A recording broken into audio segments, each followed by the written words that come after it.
Ya, terima kasih Anda masih bersama kami. Bagi Anda yang baru saja bergabung, kami hadirkan kembali 3 berita utama hari ini. Seorang tahanan di penjara Pakjo Palembang meninggal. Warga curiga karena melihat bekas lebam di leher, pihak rutan pun masih bungkam.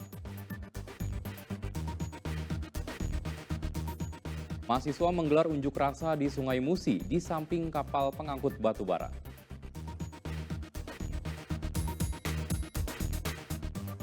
Korban kebakaran di Desa Ibul Besar 3, Ogan Ilir menangis melihat semua harta bendanya habis terbakar.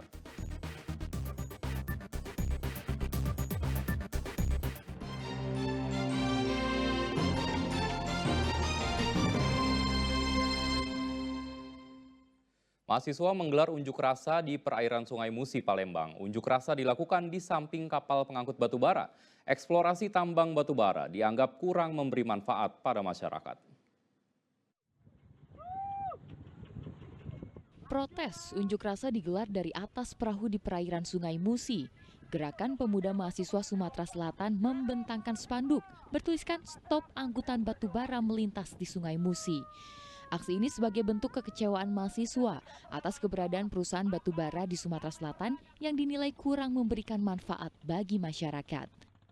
Dari belasan tahun, puluhan tahun PT Batubara masuk di Sumatera Selatan, namun itu hanya membuat masyarakat Sumatera Selatan diambang musibah yang seharusnya batubara ini memberikan kesejahteraan bagi masyarakat Sumatera Selatan, namun pada hari ini masih banyak masyarakat yang hanya menerima debu, jalan macet, sakit-sakitan, pernapasan dan lain.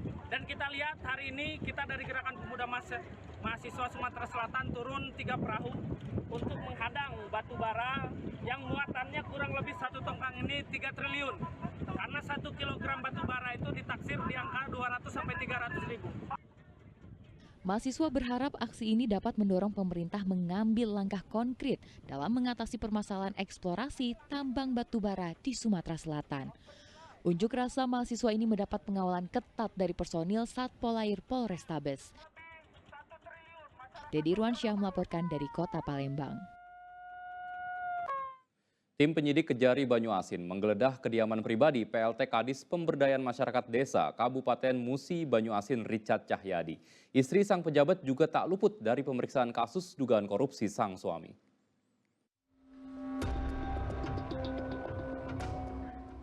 Rumah pribadi PLT Kepala Dinas Pemberdayaan Masyarakat Desa Kabupaten Muba Richard Cahyadi digeledah tim penyidik pidana khusus Kejari Musi Banyuasin. Penggeledahan rumah di Komplek Perumahan Villa Gardena 4, Kecamatan Alang-Alang Lebar, Kota Palembang dilakukan pada Kamis siang. Penyidik juga melakukan pemeriksaan pada istri sang kepala dinas. Tim penyidik menyita 1 mobil berwarna hitam serta sejumlah dokumen yang berkaitan dalam proses penyidikan kasus dugaan korupsi. Sebelumnya, penyidik telah melakukan penggeledahan di rumah dinas PLT Kepala Dinas PMD tersebut. Saat itu, penyidik menemukan uang sebanyak 130 juta rupiah yang disimpan di dalam kotak sepatu. Atas penggeledahan tersebut, kami juga melakukan penyitaan. Penyitaan berupa 1 unit mobil merek Innova dan 1 lembar sertifikat tanah dan dokumen-dokumen terkait dengan aplikasi Santan. Ada ya termasuk ini apa namanya? Seluruh kades yang ikut aplikasi Santan, ada mungkinan ada 200 saksi. Dugaan korupsi di Dinas Pemberdayaan Masyarakat Desa Kabupaten Muba berupa pengadaan aplikasi sistem aplikasi nomor tanah desa atau disingkat Santan. Proyek tahun 2021 dipotong alokasi dana desa sebesar Rp22.500.000 tanpa sosialisasi terlebih dahulu. Proyek ini dinilai mubazir dan tak bermanfaat hingga akhirnya diselidiki oleh penyidik Kejaksaan Negeri Muba. Muhammad Adrian Syahputra melaporkan dari Palembang. BPOM Kota Palembang melakukan razia makanan di sekolah-sekolah. Razia ini dilakukan setelah terjadi keracunan massal di SD Negeri 39 Palembang. Diduga siswa keracunan minuman semprot yang mengandung zat berbahaya.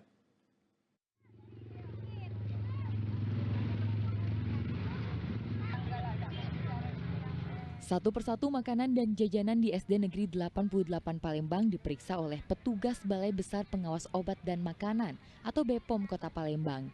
Razia panganan digelar BPOM Jumat siang di sejumlah sekolah di Kota Palembang pasca keracunan massal siswa SD Negeri 39 Palembang. Diduga siswa keracunan zat berbahaya usai mengonsumsi minuman semprot.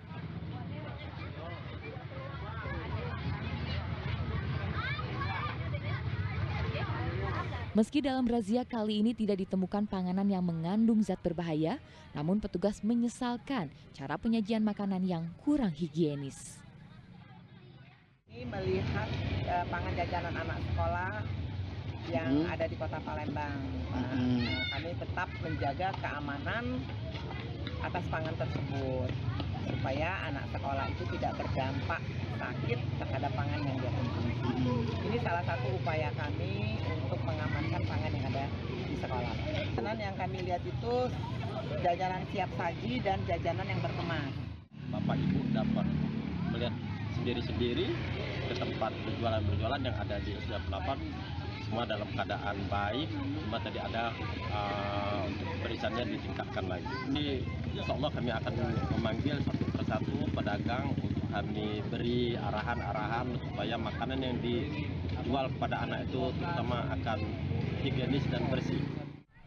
Razia seperti ini sebaiknya harus sering dilakukan untuk memastikan kesehatan makanan yang dikonsumsi anak-anak. Dedi Irwansyah melaporkan dari Kota Palembang.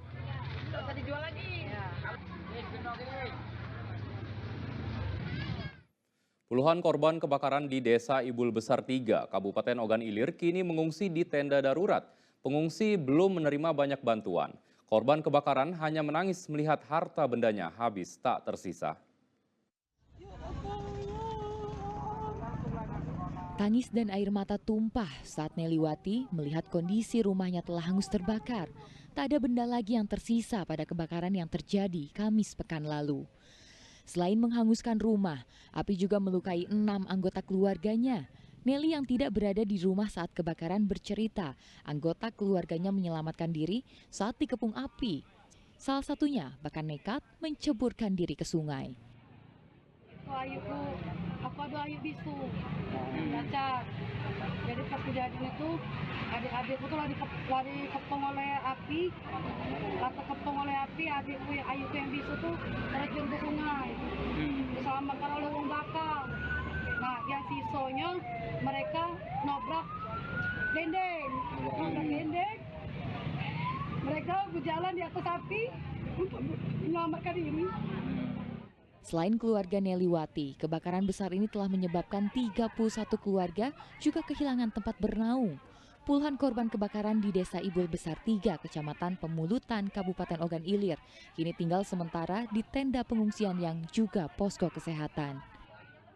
Nah, sekarang untuk mendirikan posko itu dari BPD, posko untuk kesehatan, posko menerima bantuan, sudah disiapkan. Ada bantuan dari ini ada dari mana Pak? Belum, untuk sekarang belum ada bantuan yang datang, kecuali dari masyarakat yang membantu. Ini kebakaran kita belum tahu, tetapi dari sini kita mendapat informasi kalau ada 31 kakak yang terkena dampak, kemudian ada 28 rumah. Untuk masalah kesehatan sampai saat ini tidak ada yang fatal, tapi ada yang memar-memar aja gitu.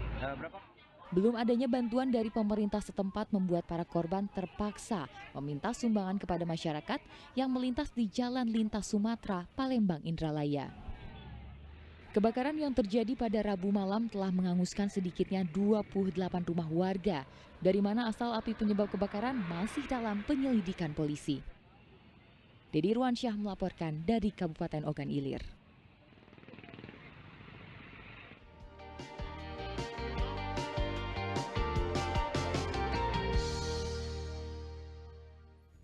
Ya, laporan tersebut sekaligus mengakhiri berita Palembang hari ini. Saya Ridho Yahya berterima kasih atas perhatian dan kebersamaan Anda. Selamat beraktivitas dan sampai jumpa.